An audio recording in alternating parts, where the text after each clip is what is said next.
Kerala model को जानने से पहले केरला के बारे में कुछ बातें जान ले। केरला भारत में स्वच्छ राज्य के रूप में माना जाता है। यह 100% प्राथमिक शिक्षा प्राप्त करने के लिए देश में सबसे पहले राज्य था। जनवरी 2016 में केरल ने अपने साक्षरता कार्यक्रम अथुलियम के माध्यम से 100% प्राथमिक शिक्षा प्राप्त की। आईटी हर क्षेत्र में केवल अस्पताल और बैंकिंग सुविधा के साथ है। राज्य में शिक्षा के स्तर पर एक गवाही जैसा क्या लगता है, इसमें हर जगह एक अस्पताल और बैंक है। केरला देश में घाटी के उच्चतम फेमस हैं। आयुर्वेदाचार्य के राज्य में एक स्थापित अभ्यास है। राज्य ने राष्ट्रीय भूवैज्ञानिक द्वारा विश्व के 10 भागों में से एक घोषित किया था। तो आइए शुरू करते हैं केरला मॉडल से। मार्च की शुरुआत में भारत में खतरे की घंटी अभी तक बजनी शुरू नहीं हुई थी। एक देश जिसके पास केवल 6 पुष्ट कोरोना के मामले हैं, उनमें से 3 केरल में हैं। लेकिन कुछ ही हफ्तों में देशव्यापी संख्या बढ़कर 17,000 हो गई, जिसमें मुंबई भी शामिल है, जिसमें हजारों मामले दिखाई दे रहे हैं और कई अस्पताल दहशत में बंद हो रहे हैं। उसी समय केरल उपमहाद्वीप के दक्षिणी सिरे पर एक अपेक्षाकृत समृद्ध राज्य वक्र को समतल करना शुरू कर देगा। केरल मॉडल पहले से ही दुनिया भर में एक सफल कहानी के रूप में आयोजित किया जा रहा है। यह कैसे किया? सबसे पहले केरल एक मजबूत बेसलाइन से शुरू हुआ। इसका सामाजिक आर्थिक विकास इस बात का उदाहरण है कि मानव पूंजी निवेश गरीबी में कमी और समृद्धि के लिए क्या कर सकती है।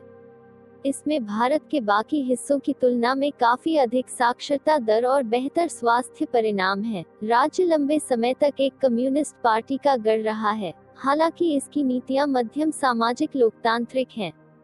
केरल में पहले 3 पुष्टि किए गए मरीज वुहान में रहने वाले भारतीय छात्र थे जो चीनी नए साल के दौरान घर लौट आए थे। हालांकि जैसा कि आशंका थी, अगले सप्ताह राज्य में संक्रमण की एक उच्च संख्या देखी गई और पुष्टि की गई मामलों की संख्या 24 मार्च तक 100 से अधिक हो गई। केरल तब तक भारतीय मामलों का 1/5वां हिस्सा था, भारत की जनसंख्या का केवल 2.5% होने के बावजूद। केरल अपनी मजबूत सार्वजनिक स्वास्थ्य प्रणाली, स्पष्ट जोखिम संचार और सामुदायिक भागीदारी के कारण केरल को दूसरे पक्ष से इतनी जल्दी बाहर निकलने में कामयाब रहा है। अपने कम्युनिस्ट शासन के बावजूद केरल की स्वास्थ्य सेवा प्रणाली वास्तव में अत्यधिक निजीकृत है, जिसमें सार्वजनिक और निजी क्षेत्रों के बीच श्रम का एक स्वस्थ विभाजन है। इस बहुत ही विकेंद्रीकृत प्रणाली ने हाल के वर्षों में 2 गंभीर बाढ़ और एक अन्य वायरल के प्रकोप का परीक्षण किया है, जो अक्सर जनता के स्वैच्छिक और सक्रिय जुड़ाव का अच्छा उपयोग करता है। महामारी को संबोधित करने के लिए केरल के प्रयास जनवरी की शुरुआत में शुरू हो गए थे।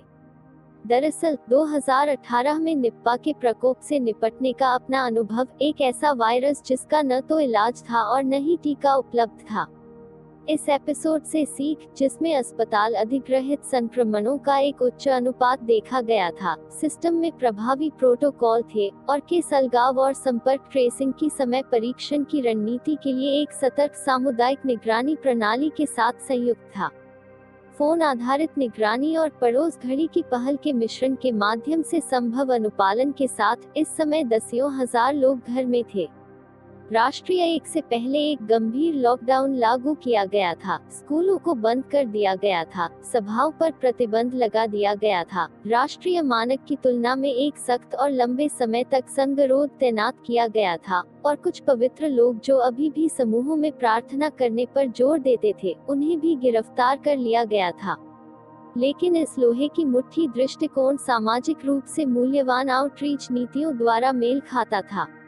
आपूर्ति घर घर पहुंचाई गई, स्कूलों से मध्याह्न भोजन बच्चों को भेजा गया, जबकि स्कूल बंद थे। फर्जी समाचारों को दूर करने के लिए नियमित और स्पष्ट संचार चैनल स्थापित किए गए थे। दूसरे राज्यों के प्रवासी मजदूरों की अच्छी तरह से देखभाल की गई थी और मानसिक स्वास्थ्य सहायक स्थापित किए गए थे। राज्य कोरोना के प्रसार को सीमित करने के लिए श्रृंखला को तोड़ो अभियान विशेष रूप से सफल रहा।